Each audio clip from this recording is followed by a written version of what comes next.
Il était un peu plus de minuit, un de ces soirs, où le silence devient trop bruyant, où les pensées tourbillonnent, comme des feuilles mortes dans un couloir d'hiver.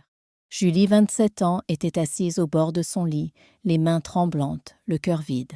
Dehors, Paris dormait indifférente.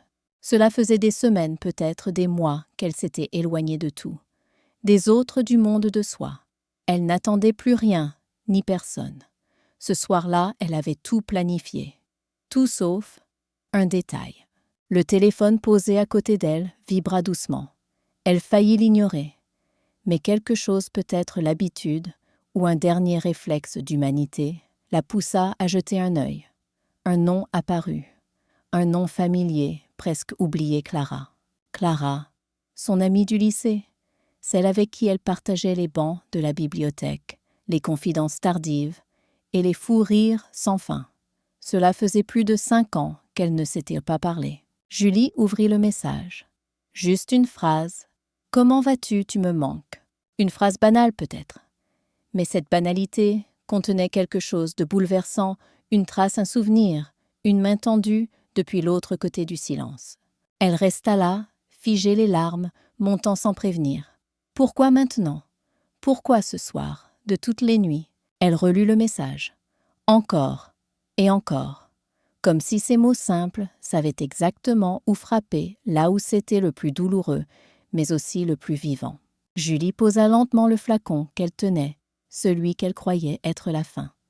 Elle inspira profondément, et pour la première fois, depuis des semaines, elle répondit à quelqu'un. « Je ne vais pas très bien, mais merci. Merci d'avoir pensé à moi. » Les minutes passèrent. Une autre réponse arriva, puis une autre. Et sans s'en rendre compte, Julie reparlait. Pas de tout, mais de l'essentiel. De la fatigue, de la solitude. Et Clara, à l'autre bout de la nuit, restait là. Elle n'avait aucune solution, mais elle écoutait. Parfois, on croit que tout est fini, que plus rien ne nous raccroche à ce monde. Mais il suffit d'un message, une voix, un souvenir, une seule personne qui pense à vous. Ce soir-là, Julie n'est pas morte. Elle a juste recommencé à vivre, doucement. Et nous aussi, peut-être qu'on devrait envoyer ce message, celui qu'on repousse, celui qu'on croit inutile, parce qu'il y a des silences qu'un simple « tu me manques » peut briser.